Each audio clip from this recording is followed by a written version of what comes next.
Hello, I'm Zoe from SJCHS, and this is for English class. I'm talking about the hero's journey in the book Bless Me Ultima by Rodolfo Anaya. Just to clear some things up, this is a podcast. I know it's being filmed, but I felt kind of weird just turning in, a submission of just, me talking, so I decided to film it. Anyway, I've got a lot to cover and not a lot of time to cover it, so let's get into it. I would just like to take a moment to explain what the hero's journey, and it's also called the monomyth, but explain what the hero's journey is. It's a template that every story focuses around. Many scholars have found this pattern in stories, but it was made popular by Joseph Campbell in his book The Hero with a Thousand Faces. I strongly encourage you to read more into the monomyth if you haven't, or if it's something that interests you. I find it pretty interesting because it can kind of relate to everything, even real life events, because a lot of stories are based off of real life events, so I just thought that was interesting. Moving on, Bless Me Ultima is a classic novel written in 1972. The story takes place in a post-Depression era in Guadalupe, New Mexico. It focuses around a young Antonio, who's 6 when the story begins and 8 when it ends. It all starts with Ultima, a curandera, a healer, sorry, I think I butchered that, but that's a healer, when she comes to live with Tony and his family, which leads us into the first section of the hero's journey.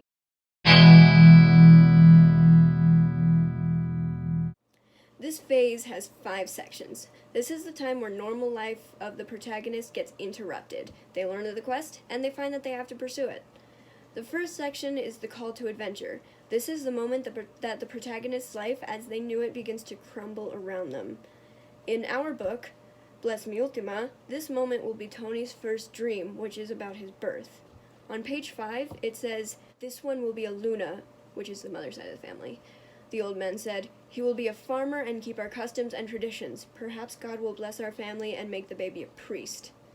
"Gabriel," they shouted, that's his father, "you have a fine son. He will make a fine vaquero," which is a cowboy. So from the moment that Tony was born, there was arguing over what he should be, and obviously that's confusing to him. Ultima says soon after that only she will know his fate, which I think is basically implying that it's going to be something that he has to figure out for himself. And that kind of says that when she first showed up, that was the beginning of Tony's journey. The second section of the first part 1A, if you're feeling fancy, is the refusal of the call. This is pretty much exactly as it sounds. The protagonist will deny their call to adventure and will wind up suffering in some manner as a result of that. Tony's refusal happens when he's witnessing the death of Lupito, and he doesn't bless him as Lupito has asked him. Page 23 says, "A priest could have saved Lupito. Oh, why did my mother dream for me to be a priest? How would I ever wash away the blood from the sweet waters of my river?" This shows the weight and effect that his mother's wanting him to be a priest had on him, made him feel like a failure after he couldn't bless Lupito. He thinks about the blood that he would never get out of his river, and that's something I'd like to draw your attention to for a moment. It's his river, not the river, but his river. And this is definitely talking about more than just the river. In stories, water generally represents purity, and this murder was the first taint on his purity. So the blood that he will never get out of the river is that, his innocence is starting to go away, and he's never going to be able to get it back, and so that's the blood that he will never get out of his river. So next up, we have the spiritual aid / meeting the mentor.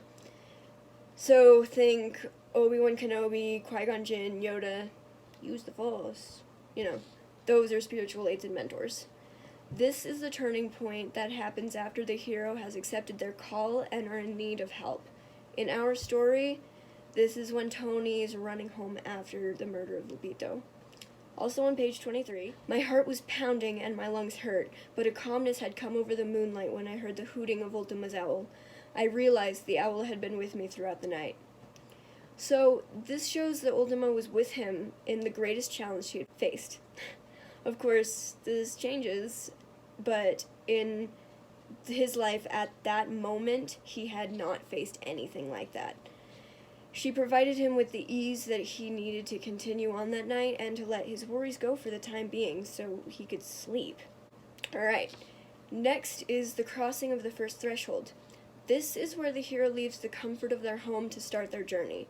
Sometimes it's a physical leaving, or sometimes it's emotional or spiritual. In this case, it's physical. It's Tony's going to school for the first time. Page 56 says, "The owl's bright eyes looked down on me, and it cried, 'Hoo, hoo.' I took confidence from its song, and wiping the tears from my eyes, I raced towards the bridge." In this instance, the bridge is literally and figuratively a threshold. He's literally crossing the bridge to go to school for the first time and explore his new adventure, but he's figuratively crossing the bridge into a new place in his life where he's going to find out where he belongs and who he wants to be. So this is generally the point where we definitely know what the hero's quest is. Tony's quest is to find his destiny. Not his mom's or his dad's destinies for him, but his own destiny. The last section of the first part of the monomyth is the belly of the whale. This is the major separation from the world the hero knew and the new world the hero is entering. This is a low moment for the hero as they're struggling to fit in. On page 58, it says, "When the other children saw my lunch, they pointed and laughed again. Even the high school girl laughed. They showed me their sandwiches, which were made of bread." Again, I didn't feel well. He had been laughed at several times on his first day of school for different things. He wants to learn, but he also wants to go back to his home where it's safe and he doesn't get bullied or outcasted. This does, however, lead him to the friends that make such a big impact on his life. I'm still deciding whether it's a good impact or a bad impact, but it's definitely an impact. The word impact has lost all meaning. Alright, let's head into part 2. The first section of part 2 is the road of trials. These are temptations and hardships that are thrown in the hero's path to challenge their journey. These challenges generally come in groups of 3. For Tony, these trials are forces that cause endless questions for him. The first of Tony's challenges is the curing of his Uncle Lucas. It says on page 97, "The priest wanted the mercy and faith of the church to be the villagers' only guiding light. Would the magic of Ultima be stronger than all the powers of the saints and the Holy Mother Church?" This causes the first of a long line of questions about the church and God. Tony is faced with new lines of logic and curiosity that lead him to the finding of his fate. This is also a major moment of strengthening between Tony and Ultima. The second trial is when Tony sees the golden carp for the first time. On page 107, it says, "The commandment of the Lord said, 'Thou shalt not have no other gods before me.' I could not lie. I knew he would find the lie in my eyes if I did. But maybe there were other gods. Why had the power of God failed to cure my uncle?" This is another moment of huge questioning for Tony. The trial before and the new information he's facing confuses him so much. He tries to hold on to what he was raised on and what he's told to believe, but he can't really help but to wonder about the new things that he's hearing. Our third and final trial is the murder of Narciso. Page 107 says, "I am not a priest," I said. "I heard his body jerk and stiffen. He was dying. I knew what I had to pray. I placed my ear to his mouth and heard his mumble confession." This is yet another situation which Tony is forced to play priest. This is a constant recurrence for Tony. It seems as if the whole town knows that his mom wants him to be a priest, and they just are kind of figuring that he wants to go with that too, so they're all telling him to be the priest and stuff. He's still questioning the church, but in this moment, he's as much of a priest as he could be for his mom at that time. This may show both of them, Tony and his mom, that being a priest is not the easiest thing, and it could hurt Tony, it might convince them that maybe this is not the best thing for Tony to be doing. So that's it for the trials. While they usually come in 3s, that doesn't limit all stories to have 3 trials, but it kind of just so happens that in this story, there's a reoccurring theme of 3s. There's 3 trials, obviously, 3 brothers, 3 murders, 3 faiths, Christianity, magic, and the carp. etc. Our next section is the meeting with the goddess. This is a moment of sheer compassion and love for the hero. It may come from within them, or it may be directed at somebody else. In this book, it's the dream that Tony has about the golden carp. On page 176, the moon smiled at him and guided him, and his golden body burned with such beautiful brilliance that he became a new sun in the heavens, a new sun to shine its good light upon the new earth. This really shows Tony's awe for the carp. He talks about the beauty and the mercy of the carp, while God doesn't have any special beauty or mercy. God is a force of punishment and power to Tony, and he knows that both of these forces are important in the world around him.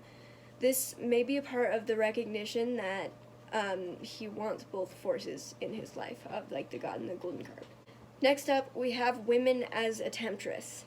I'm not too sure why it's called that, but it's a time when the hero is facing challenges or finding doubts they have about himself. They may be drawn from the path of their journey, too. At this point, the hero has entered the inmost cave. For Tony, it's the game of priest that's played by the boys. On page 209, it says, "They took off their jackets and sweaters and tied them around my waist and neck. I looked in vain for help, but there was none. 'All right,' I cried to appease them." This is symbolic of the pressure that his mom puts on him to be a priest. He's weighed down, and it gets to a point where he can't refuse.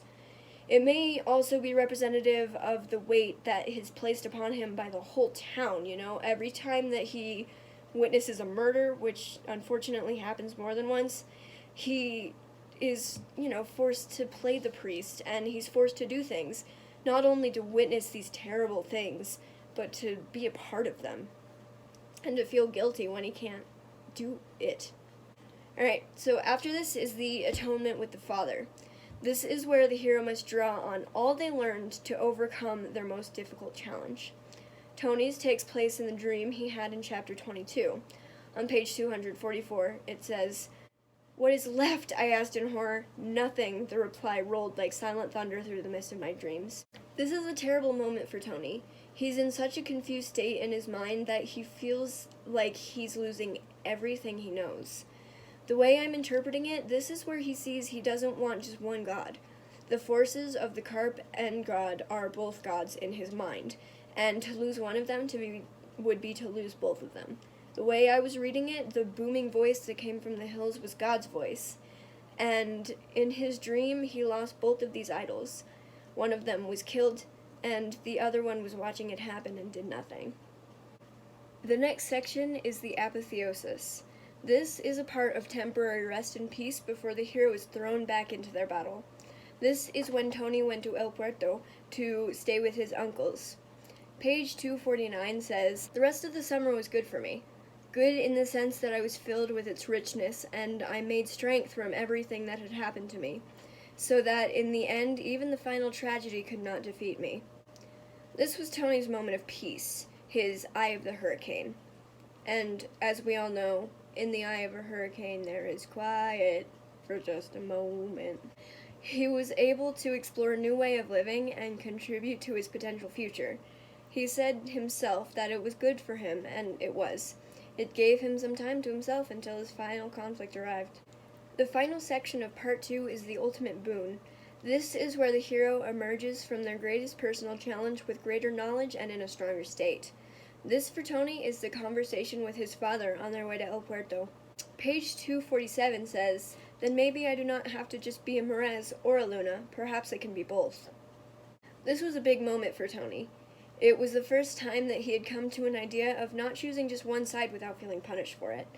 Like what happened in his conversation with Florence when they were walking to church, and Tony brought up the idea that God comes in cycles, and the Virgin or the carp holds his place while he's gone. He immediately feels punished for his blasphemy and didn't dare bring it up again. So this is kind of a big moment. So we're almost done, one part left. This section starts out with the refusal to return. This is the section where the hero is told to come back, but they have found fulfillment in their other world and doesn't necessarily want to come back. They may come back willingly, or they may need a little push. For Tony, this was when the news of Tenerio's intentions kind of hit him. On page 251, Tenario is insane.